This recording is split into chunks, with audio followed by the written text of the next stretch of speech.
2020 April മാസം 9-ാം തീയതിയാണ് വത്തിക്കാനിലെ saint Peter's സ്ക്വയറിലെ Mariyam ത്രേസ്യാമ്മയെ സഭയുടെ വിശുദ്ധയായി ജോൺ പോൾ രണ്ടാമൻ മാർപ്പാപ്പ പ്രഖ്യാപിച്ചത്. അന്ന് അദ്ദേഹം നടത്തിയ സുവിശേഷ പ്രസംഗത്തിലെ വിശുദ്ധനായ ജോൺ പോൾ രണ്ടാമൻ മാർപ്പാപ്പ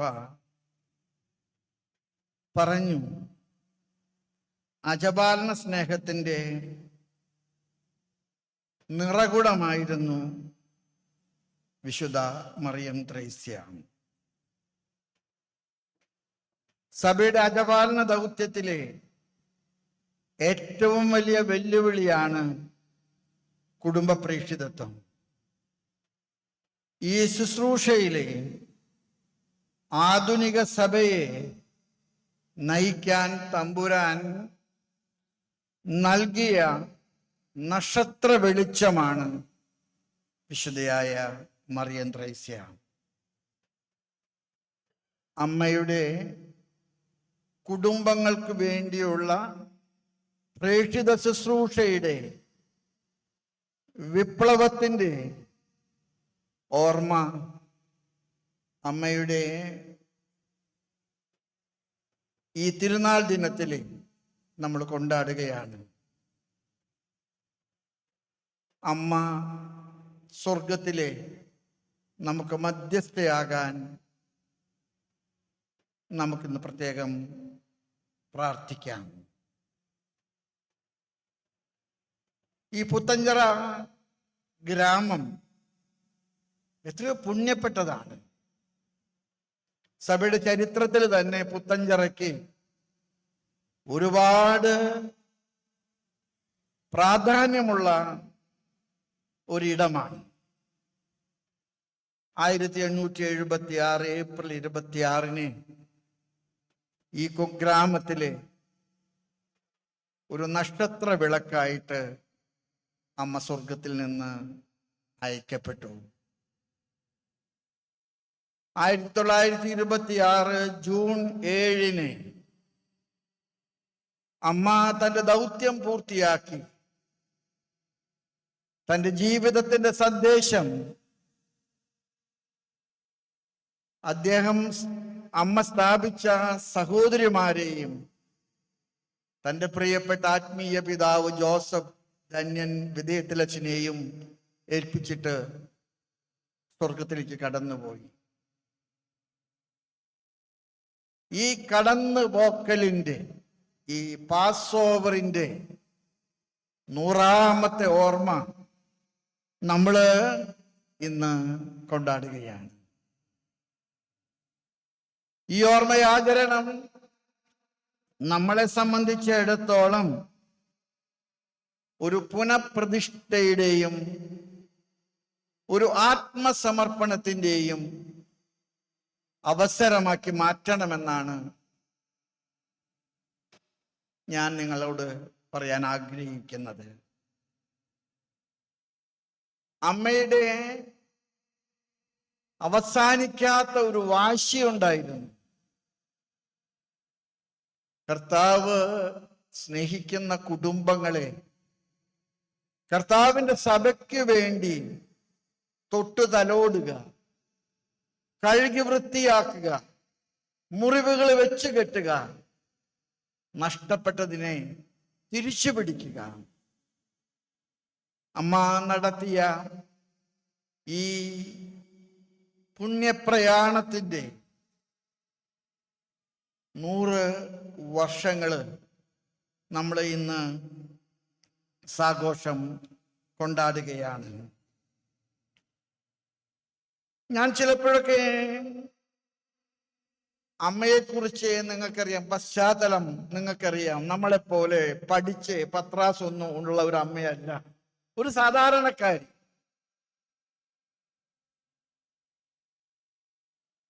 കുടിപ്പള്ളിക്കൂടത്തിൽ അക്ഷരങ്ങൾ പഠിച്ചു എന്നല്ലാതെ വേറെ ഔദ്യോഗികമായിട്ട് ഒന്നും പഠിച്ചതായിട്ട് ചരിത്രരേഖകളിൽ നമ്മൾ കണ്ടെത്തുന്നില്ല. പിന്നെ എങ്ങനെയാണ് ഇങ്ങനെയുള്ള ഒരു ശുശ്രൂഷ അമ്മ ആരംഭിക്കാൻ കാരണമായത്? ബെനഡിക്ട് 16 മാർപ്പാപ്പ ജൂബിലി വർഷത്തിലെ പന്തക്കുസ്ത തിരുനാൾ ആഘോഷിച്ചപ്പോ സഭയോട് പറഞ്ഞ ഒരേ ഒരു കാര്യം, Pentecost is not an end reality. It shall be a never-ending reality. കടന്നുപോയ എന്തോ ഒരു പരിശുദ്ധാത്മാവിന്റെ ഓർമ്മപ്പെടുത്തലല്ല, ഒരിക്കലും അവസാനിക്കാത്ത പരിശുദ്ധാത്മാവിന്റെ ഇടപെടലാണ് പെന്തക്കോസ്ത. വിശുദ്ധയായ മറിയം ത്രേസ്യ നമ്മുടെ കാലഘട്ടത്തിലെ കേരള സഭ, സാർവത്രിക സഭ, കുടുംബങ്ങളുടെ പ്രേക്ഷിത പ്രവർത്തനത്തിന്റെ പ്രാധാന്യത്തെ ഓർമ്മപ്പെടുത്തിയ കർത്താവിന്റെ പന്തക്കുസ്തായുടെ തുടർച്ചയാണ്.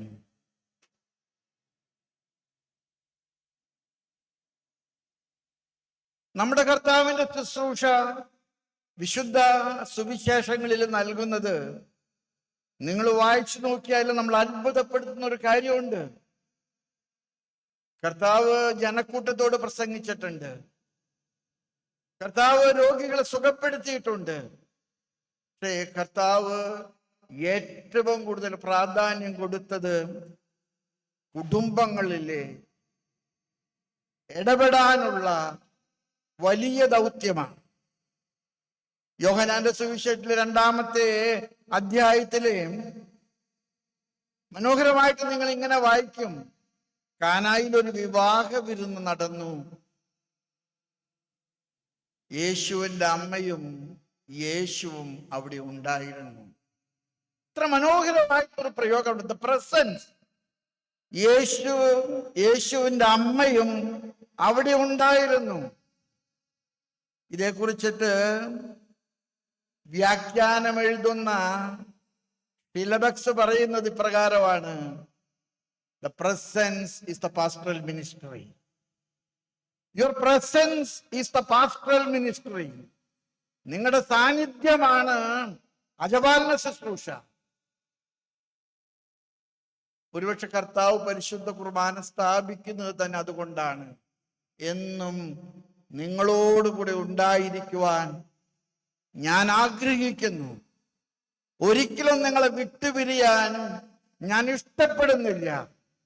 ഇതെന്റെ ശരീരമാണ്, നിങ്ങൾ വാങ്ങി ഭക്ഷിക്കുവിൻ. ഇതെന്റെ രക്തമാണ്, നിങ്ങൾ വാങ്ങി കുടിപ്പിൻ. നിങ്ങൾ ഒന്നിച്ചു കൂടുമ്പോൾ എൻ്റെ ഓർമ്മയ്ക്കായി നിങ്ങൾ ഇത് തന്നെ ചെയ്യുവിൻ. ഇന്ന് വിശുദ്ധ മറിയം ത്രേസ്യയുടെ 100-ാമത്തെ കടന്നുപോകലിന്റെ ഓർമ്മ കൊണ്ടാടുമ്പോൾ അമ്മ നമ്മെ ഏൽപ്പിക്കുന്നത് ഈ കാനായിലെ കല്യാണ വിരുന്നിന്റെ കാരുണ്യത്തിന്റെ കഥയാണ്. തീർന്നുപോയ ഭരണികള് നിറച്ചത് വെള്ളം കൊണ്ടാണെന്ന് എഴുതിയിട്ടുണ്ടെങ്കിലും അത് നിറച്ചത് കണ്ണുനീര് കൊണ്ടാണെന്നാണ് വ്യാഖ്യാതാക്കള് വിശേഷിപ്പിക്കുന്നത്. ആ കുടുംബത്തിന്റെ കണ്ണുനീരാണ് ആ കൽഭരണികൾ നിറച്ചത്. അമ്മ തേടിയത് ഒഴിഞ്ഞ കൽഭരണികളാണ്. അമ്മ എത്തിച്ചേർന്നത് ആ കൽഭരണികൾ വക്കുവോളം നിറയ്ക്കുവാനാണ്. ലൂക്കായുടെ സുവിശേഷത്തിലെ 4-ാമത്തെ അധ്യായത്തിലെ 38-39 വചനങ്ങള് ഈശോ പത്രോസിന്റെ ഭവനം സന്ദർശിച്ചതായിട്ട് രേഖപ്പെടുത്തിയിട്ടുണ്ട്. മനോഹരമായിട്ടൊരു മുഹൂർത്തമാണ്.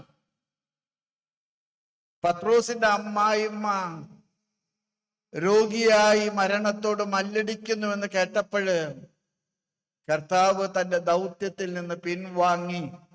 അല്ല, ദൗത്യത്തിന്റെ തുടർച്ച എന്ന വണ്ണം പത്രോസിന്റെ ഭവനത്തിൽ ചെന്ന് ശിമയോന്റെ അമ്മായിയമ്മയെ സുഖപ്പെടുത്തുന്നു. നമ്മുടെ കുടുംബ പ്രേക്ഷിതത്വം മുഴുവൻ സുഖപ്പെടുത്തലിന്റെ ശുശ്രൂഷകളാണ്. നമ്മൾ കുടുംബങ്ങളിൽ വെറുതെ കണക്കെടുക്കാൻ പോകുന്നവരല്ല. നമ്മൾ കുടുംബങ്ങളിൽ നിന്ന് കാശ് പിരിക്കാൻ പോകുന്നവരല്ല. നമ്മൾ കുടുംബങ്ങളിൽ ചെല്ലുന്നത് ആ കുടുംബത്തിന്റെ ഒഴിഞ്ഞ കൽഭരണികള്, കണ്ണുനീര് കൊണ്ട് നിറയ്ക്കുന്ന കൽഭരണികള് കർത്താവിന്റെ സാന്നിധ്യത്തിന്റെ ശുശ്രൂഷയിലെ സന്തോഷമാക്കി മാറ്റാൻ വേണ്ടിയിട്ടാണ്. ഈശോ തളർവാദ രോഗിയെ സുഖപ്പെടുത്തിയതായിട്ട് ലൂക്കായുടെ സുവിശേഷത്തിലെ 5-ാമത്തെ അധ്യായത്തില് നിങ്ങൾ വായിക്കുന്നുണ്ട്. 17 തുടങ്ങി 26 വരെയുള്ള വചനങ്ങള്. ആ തളർവാദ രോഗിയെ കർത്താവ് സുഖപ്പെടുത്താൻ എടുക്കുന്ന പാടുപീടകൾ എത്ര വലുതാ! ഓട് മാറ്റാൻ അല്ല, വേണ്ടെന്ന് പറയുന്നു. കർത്താവ് ആ തളർവാദ രോഗിക്ക് പുനർജീവൻ നൽകാൻ നടത്തുന്ന ഒരു എക്സ്ട്രാ മൈലുണ്ട്. ആ എക്സ്ട്രാ മൈലിന്റെ പേരാണ് കുടുംബ പ്രേക്ഷിതത്വം. ഈശോ ലേവിയുടെ കുടുംബത്തിലെ പോയതായിട്ട് നമ്മൾ വായിക്കുന്നുണ്ട്. ലൂക്കായുടെ സുവിശേഷം 5-ാമത്തെ അധ്യായത്തില് 24 തുടങ്ങി 32 വരെയുള്ള വചനങ്ങള്. ലേവിയുടെ കുടുംബത്തെ സുഖപ്പെടുത്താനാണ് കർത്താവ് പോയത്. അവിടെയാണ് ലേവി മത്തായി ആയിട്ട് മാറുന്നത്. അവന്റെ പേരുമാറ്റം തന്നെ കർത്താവിന് കീഴടങ്ങിയതിന്റെ അടയാളമാണ്. കള്ളനായിരുന്നു, പണപ്പിരിവുകാരനായിരുന്നു, തട്ടിപ്പുകാരനായിരുന്നു. അവന്റെ കരം കർത്താവ് പിടിച്ചപ്പോഴ് ലേവി മത്തായി ആയിട്ട് മാറുകയാണ്. ഈശോ ബെഥാനിയായി ഒരുപാട് സ്നേഹിച്ചിരുന്നു. നമ്മൾ പലരും നമ്മുടെ സ്ഥാപനങ്ങൾക്ക് ബെഥാനിയ എന്ന് പേര് കൊടുക്കുന്നുണ്ട്. ലാസർ മരിച്ചവനായിരുന്നു. മർത്ത പണിക്ക് ഭ്രാന്ത് പിടിച്ച ഒരു അടുക്കളക്കാരിയായിരുന്നു. മറിയം സൗന്ദര്യം വിറ്റ് കാശുണ്ടാക്കിയിരുന്നവളാണ്. കർത്താവ് ആ കുടുംബത്തിലെ ചെല്ലുമ്പോൾ എല്ലാം അപകടങ്ങളാണ്. ആ അപകടങ്ങളുടെ നടുവിലാണ് കർത്താവ് സുഖപ്പെടുത്തുന്നത്. കർത്താവിന്റെ ഉത്ഥാനം ആദ്യം കാണാനും അത് ലോകത്തോട് വിളിച്ചു പറയാനുള്ള ഭാഗ്യം കിട്ടിയ പാവപ്പെട്ട സ്ത്രീയാണ് മറിയം, മഗ്ദലയിലെ മറിയം. അവളാണ് ആദ്യമായിട്ട് വന്നത്. അവള് വരാനൊരു കാരണമുണ്ടായിരുന്നു. താൻ കൊടുക്കേണ്ടിടത്തോളം കർത്താവിന് കൊടുക്കാൻ സാപത്തായതുകൊണ്ട് കഴിഞ്ഞില്ല. ആ സാപത്ത് അവസാനിച്ചപ്പോ, പ്രഭാതം പൊട്ടിവിരിഞ്ഞപ്പോള് അവള് സുഗന്ധദ്രവ്യങ്ങളുമായിട്ട് കല്ലറയിലേക്ക് വന്നു. അവള് കണ്ണുനീരോട് ചോദിച്ചൊരു ചോദ്യമുണ്ട്: ഈ കല്ല് ആരാണ് ഉരുട്ടി മാറ്റുക? എന്റെ പ്രിയപ്പെട്ട സഹോദര വൈദികരെ, സന്യസ്തരെ, പ്രിയപ്പെട്ട ദൈവജനമേ, കല്ലുരുട്ടി മാറ്റാൻ അമ്മ നടത്തിയ ഒരു പരിശ്രമമാണ് ഇന്നത്തെ ഹോളി ഫാമിലി കോൺഗ്രിഗേഷൻ. ഒരുപാട് കല്ലുകൾ ഉരുട്ടി മാറ്റി. ഒരുപാട് ബെഥാനിയായിലെ വിശുദ്ധി അമ്മയുടെ കുടുംബ പ്രേക്ഷിതത്വത്തിലൂടെ നടന്നതായിട്ട് നമ്മൾ വായിക്കുന്നു. ഈശോ സക്കേവൂസിന്റെ ഭവനത്തെ ചെന്നു. കുള്ളനാണവൻ, കള്ളനുമായിരുന്നു, തട്ടിപ്പായിരുന്നു പണി. കർത്താവ് സക്കേവൂസിനെ മരക്കൊമ്പിൽ നിന്ന് താഴോട്ട് ഇറക്കി. ആ മരം വരെ കർത്താവ് അവന്റെ കൂടെ യാത്ര ചെയ്തു. സക്കേവൂസ്, നീ താഴോട്ട് ഇറങ്ങുക. സ്നേഹമുള്ള എൻ്റെ സഹോദരങ്ങളെ, കുടുംബ പ്രേക്ഷിതത്വം മനുഷ്യന്റെ താഴോട്ടുള്ള ഇറക്കത്തിലെ നമ്മൾ കൂട്ടുകാരാകുന്നതാണ്. ജീവിതത്തിന്റെ അഹന്തയിലെ മരക്കൊമ്പുകളിൽ കഴിയുന്നവരെ താഴോട്ടിറക്കാൻ നമ്മൾ നടന്നൊരു പരിശ്രമമുണ്ട്. ആ പരിശ്രമത്തിന്റെ പേരാണ് കുടുംബ പ്രേക്ഷിതത്വം. ഈശോ എമ്മാവൂസിൽ പോയി ശിഷ്യന്മാരുടെ കൂട്ടത്തിൽ സഹയാത്രികനായിരുന്നു. ഞാനിത് ഓർമ്മിക്കുന്നത് അപ്പസ്തോല പ്രവർത്തനങ്ങള് എന്താണെന്ന് നമ്മൾ ഓർമ്മപ്പെടുത്താൻ വേണ്ടിയിട്ടാണ്. വഴിയാത്ര വഴിമുട്ടി, സൂര്യൻ അസ്തമിച്ചു, സന്ധ്യയായി, ഇരുട്ടായി, മുന്നോട്ട് പോകാൻ മാർഗമില്ല. കർത്താവ് അവരോട് പറഞ്ഞു, നമുക്കിവിടെ താമസിക്കാം. എത്ര മനോഹരമാണ് എമ്മാവൂസിന്റെ കഥ. അവരൊന്നിച്ചിരുന്ന് അത്താഴം കഴിക്കുമ്പോൾ കർത്താവ് അപ്പം എടുത്ത് വാഴ്ത്തി മുറിച്ചു. അതവർക്ക് കൊടുത്തപ്പോൾ അവിടെ കണ്ണുകൾ തുറന്നു. അത് കർത്താവാണെന്ന് അവർക്ക് മനസ്സിലായി. കുടുംബ പ്രേക്ഷിതത്വം മുറിക്കപ്പെടുന്ന ശുശ്രൂഷയാണ്.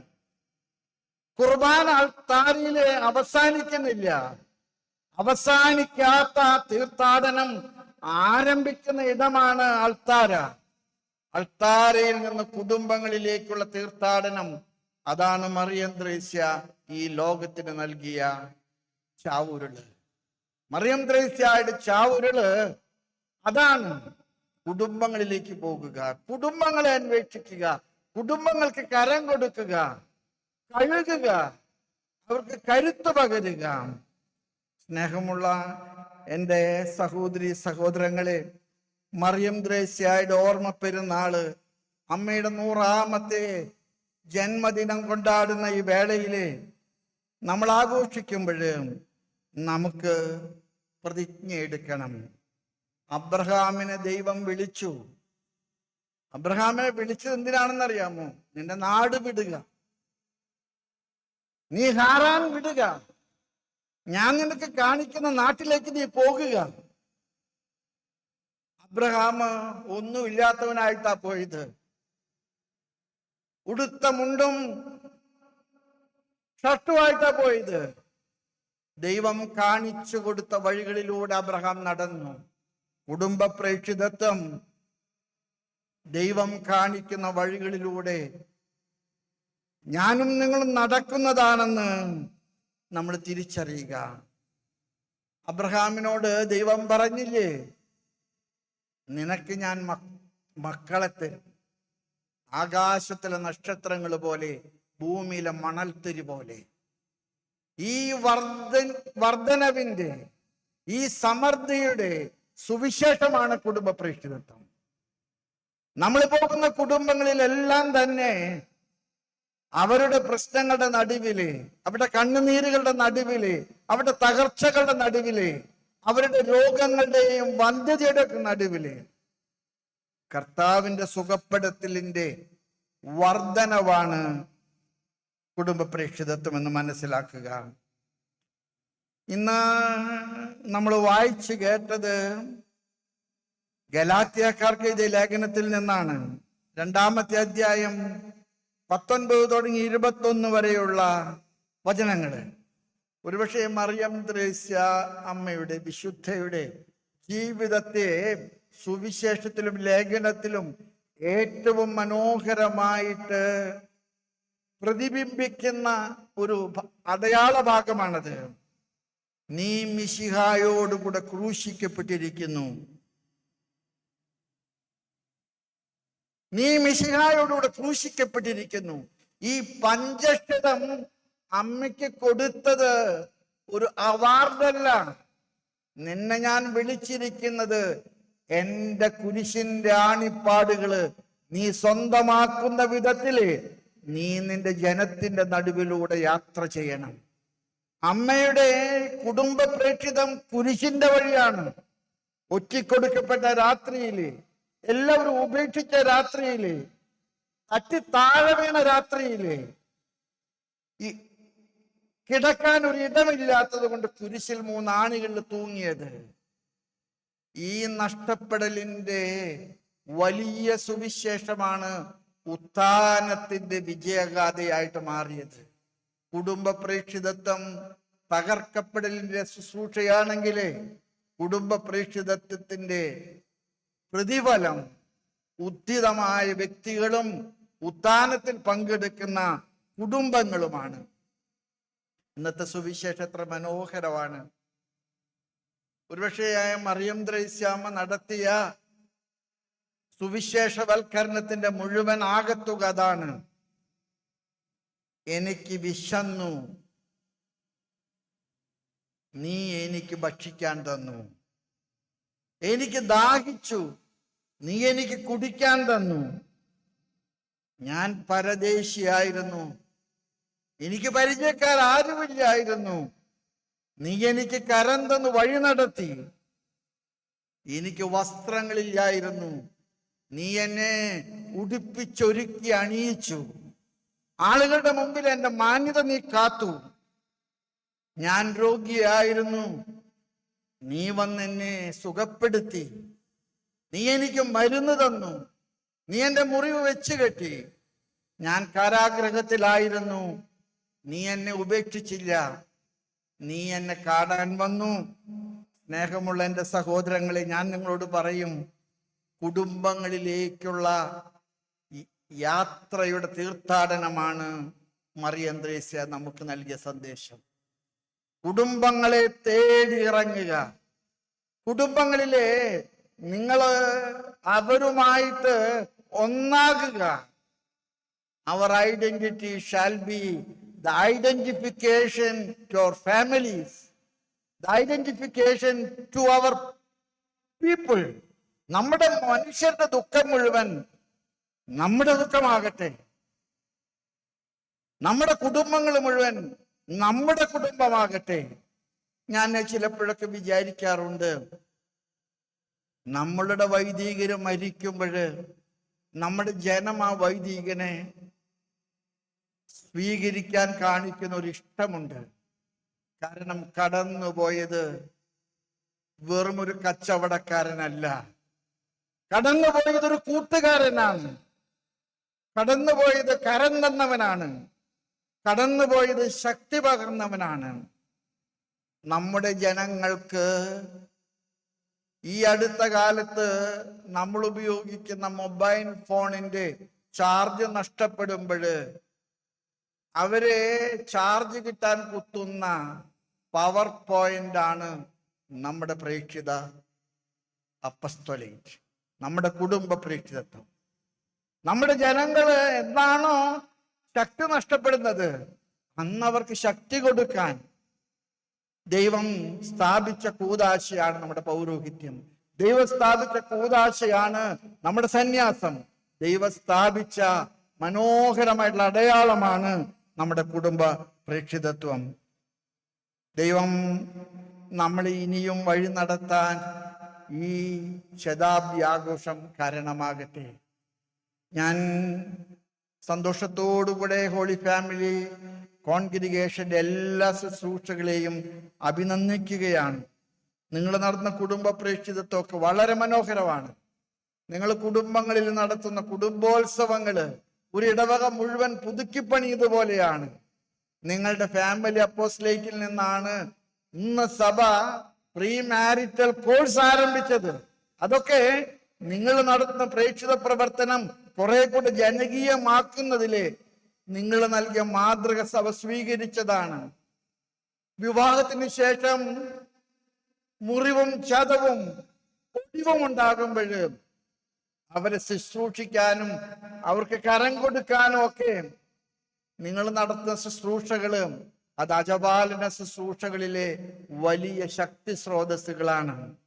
സ്നേഹമുള്ളവരെ, ഇന്ന് അമ്മയുടെ 100ാമത്തെ ജന്മദിനം കൊണ്ടാടുമ്പോൾ ഇത് ഒരു ഓർമ്മ പുതുക്കലല്ല, ഇത് കർത്താവിന്റെ കൽപ്പനയുടെ തുടർച്ചയാണ്.